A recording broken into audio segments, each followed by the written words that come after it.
प्यारे दोस्तों नमस्कार, बहुत बहुत स्वागत है आप सभी का। दोस्तों आज की वीडियो में हम लोग बात करेंगे nth डेरिवेटिव की y equals to x square upon x minus one whole square dot x plus two की। ओके, तो चलिए शुरू करते हैं। बच्चों सबसे पहले इसका जब आप nth डेरिवेटिव फाइंड आउट करोगे तो आपको जरूरत पड़ेगी पार्शियल फ्रैक्शन की।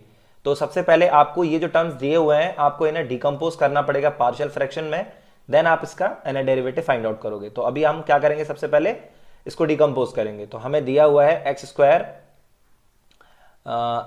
अपॉन एक्स माइनस वन का whole square X plus two, और जब इसे आप पार्शियल फ्रैक्शन में डिकम्पोज करोगे तो आप इसे लिखोगे A upon x minus one plus B upon x minus one का whole square plus C upon X plus to.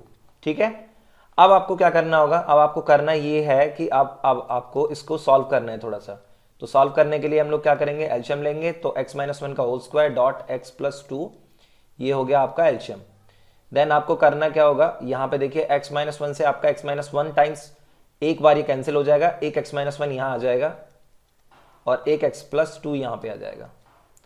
यहां पे आपके पास आ जाएगा x माइनस वन के होल स्क्वायर से x माइनस वन का होल स्क्वायर कैंसिल, तो ये आ जाएगा आपके पास x प्लस टू, और यहां पे x प्लस टू से आपका x प्लस टू कैंसिल हो जाएगा, यानी कि यहां आ जाएगा x माइनस वन का होल स्क्वायर। थोड़ा पेन का कलर चेंज कर लेते हैं। ओके, तो पेन का कलर हम लोग ले लेते हैं। ओके, अभी सही है। तो अभी क्या हो जाएगा हमारे पास, अब ये हमारे पास हो जाएगा, थोड़ा सा सोल्यूशन करेंगे तो a x माइनस वन का x माइनस टू में x प्लस टू में मल्टीप्लाई करेंगे तो हो जाएगा x square plus x minus two. एक बार आप लोग करके देखिएगा, and x plus two then C x minus one का होल स्क्वायर अपॉन डिनोमिनेटर को एज इट इज हम लोग लिख देते हैं। और मैं ना इसको थोड़ा सा एक्सपैंड कर देता हूं। x माइनस वन के होल स्क्वायर को सीधे सीधे हम लोग लिख सकते हैं X square plus one minus two C X, ना टू सी एक्स नहीं, अभी मल्टीप्लाई नहीं किया। तो ये हो जाएगा आपके पास 2x।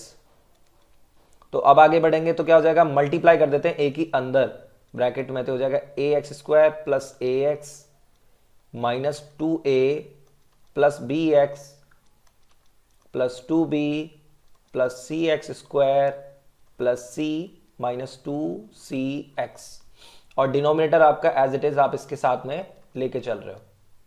देन आपको क्या करना है, अब आपको ये करना है कि एक्स स्क्वायर वाले टर्म्स को एक साथ रखो, तो हो जाएगा आपके पास a प्लस सी।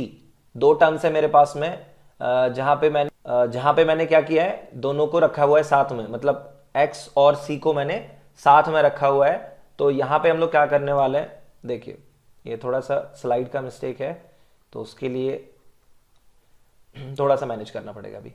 तो हमारे पास दो टर्म्स हो गए एक्स स्क्वायर के, एंड देन हो जाएगा हमारे पास x के टर्म्स को हमें साथ रखना है दोस्तों, तो ये हो जाएगा a एंड देन b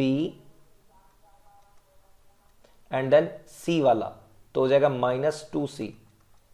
और ये टर्म्स है हमारे पास x के, एंड देन अब बात करेंगे कांस्टेंट टर्म्स की। तो एक कांस्टेंट टर्म्स है हमारे पास 2a then 2b and then है c आपके पास। ठीक है, अब ये चीजें अगर आपके पास आ गई और आपको समझ में आ गई हैं तो आपको क्या करना है, देखो अब आपको करना है कंपैरिजन। तो इधर है एक्स स्क्वायर, न्यूमरेटर की बात करेंगे, डिनोमिनेटर दोनों तरफ सेम है। तो इधर में एक्स स्क्वायर का कोफिशिएंट है 1 और इधर में एक्स स्क्वायर का कोफिशिएंट है a प्लस सी। तो इक्वेशन बन गई आपकी a plus C equals to 1, और ये हमने मान लिया इस तरह से।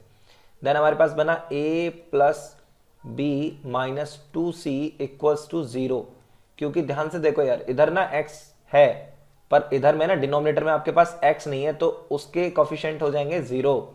सिमिलरली आपके जो कॉन्स्टेंट्स हैं 2a plus two B plus C equals to, ये भी क्या हो जाएगा, 0 हो जाएगा। क्यों, क्योंकि ध्यान से देखो यहाँ पे कोई कांस्टेंट नहीं है, और कांस्टेंट ना होने की वजह से ये वाली चीज ना 0 हो जाएगी। अब आपको करना क्या है कि अब आपको ये इक्वेशंस जो आपने बनाए इनको आपको सॉल्व करना है।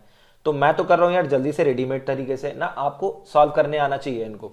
अगर नहीं आ रहा है, किसी को प्रॉब्लम आ रहा है, समझ में नहीं आ रहा है कुछ सॉल्व करने पे, तो मुझे ना बता देना है। तो चलिए मैं अभी ये इक्वेशन आपके लिए सॉल्व कर ले रहा हूं और आपको बताता हूं कि इसका आंसर अब आप क्या क्या लिखेंगे। तो b का कोफिशिएंट हुआ 1, c का कोफिशिएंट हुआ -2, एंड डी की value is 0। Similarly 2a next equation में, तो a का कोफिशिएंट हुआ -2, b का हुआ +2, c का हुआ 1 एंड d की वैल्यू अगेन हुई 0। तो आपके जो a की वैल्यू आएगी सोल्यूशन के बाद में, ये आएगी आपके पास अगर इसको फ्रैक्शन में लिखें तो 5/9। एक बार आप सॉल्व कीजिएगा एंड b की वैल्यू आएगी बच्चों आपके पास 1/3।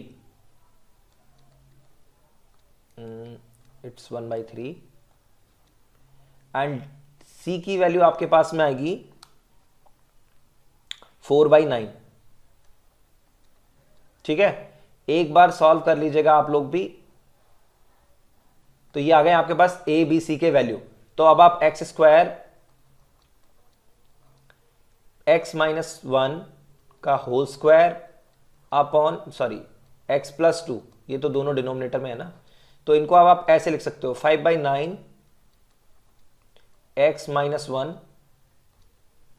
प्लस 1/3 डॉट 1 अपॉन x-1 का whole square plus c is what 4/9 dot 1 upon x+2।